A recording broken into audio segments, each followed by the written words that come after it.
السلام عليكم ورحمة الله وبركاته. كم جرتن كبجمتوتا في جالتمتوني هردفتوني يوتيوب قناة كورمو تيج توتوريال كسما هردفتوني فيسبوك يبرسيسا ورما الحمد لله نجا كوت نجاني كي كان جال الله كان كبجادا بك جرتن مرس نجاو إجا هردفتون كي برم سرّا كان كهتوني رسم برسيسو جودا حال فيديو جالتن تكو فيديو سنيت تولتكو هستوري فيسبوك إرتي أوسو سنجلا هنچنة osoo viidiyoo sun jalaa hin muramne jechuudha.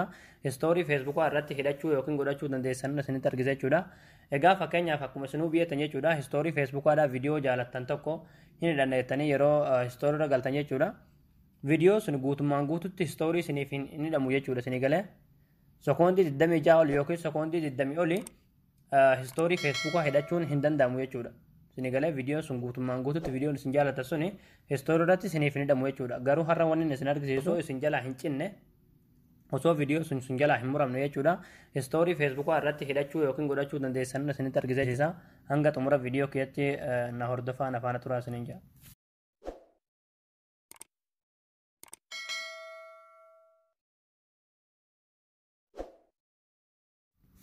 Hayyee hordoftoota kiyya jechuudha haalli viidiyoo jaalattan istoorii feesbuuk irratti guutummaan guututti osoo isin jalaa hin muramne hidhachuu dandeessan jechuudha.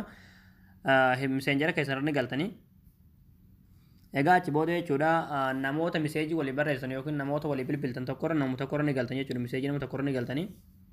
Achi booda as gadi ni buutan jechuudha. Fakkii suuraa kanarratti kilikni gootanii. Achi booda viidiyoo jaalattanii istoorii godhachuu barbaadatan jechuudha. Ni barbaadatan jechuudha isinii galee. Fakkeenya amma kiyya kuni daqiiqaa tokkoo fi sekoondii 16 jechuudha. Fakkeenya viidiyoon kun guutummaan guututti istooriin akka naa hidhamu barbaade jechuudha. Irratti kilikni gootanii. Achi booda haala kanaan isiniif fida jechuudha. Yoo amma seendi gootan gama keessaatiin miseenjimaan nama sanii ergitan jechuudha. Seendi gochuu osoo hin taane wanni godhuu isinirraa eegamu jechuudha. Idit kan jettu irratti kilik gootan jechuudha. Isinii galee. Achi booda jechuudha haala kanaan viidiyoo san isinii baasa. Asirratti yuur stoor kan jettu ni jirti jechuudha isinii galee yookiin fakkii pilaas sana jechuudha. Asirratti kilikni gootanii. Achi booda kan asirratti jechuudha. Kiinsilii fi haadii isinii fide jechuudha. Kiinsil godhuu osoo hin taane viidiyoo sun guutummaan guututti istoorii irratti akka isinii hidhamu yoo barbaadan osoo irraa hin muramne jechuudha. Haadii kan jedhu irratti kilik gootanii jechuudha. Isinii galee. Egaa ani amma viidiyicha istoorii irratti hidhachuu waan hin barbaanneef haadicha godhuu hin barbaadu jechuudha. Haadha'uu hin barbaadu. Yoo nama haadii dhahee xawwaaliidha guutummaan guututti viidiyoo suni osoo sekoondiin tokko irraa hin muramne istoorii feesbuuk irratti naaf hidhama jechuudha.